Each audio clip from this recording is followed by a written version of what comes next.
Hi folks, welcome to Value Add. This is Dr. Omar Bali talking about what is the meaning of hard work and how do you do it.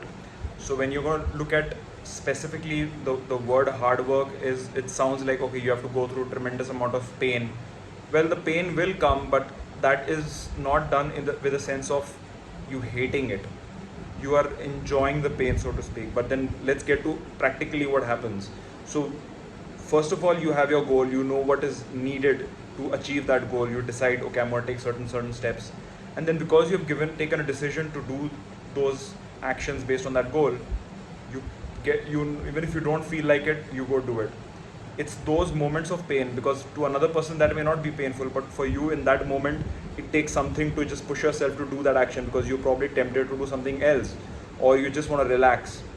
And in that moment, when you know that there is a higher priority of that specific action which is needed for your goal, that is very hard for you, and that's what's hard work in at the end of the day.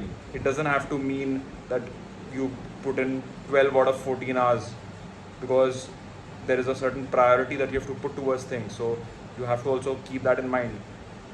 It may involve 12 hours as well, but that's your own decision.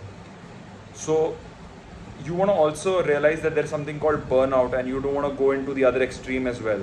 So be careful of whenever you decide, okay, you want to take certain specific actions, they should be long term sustaining as well. They should not just be like, okay, after 5 days of just pushing yourself, now you have no more strength to just go on for a marathon when you just went for a sprint. So I hope these few things help you. Cheers, take care.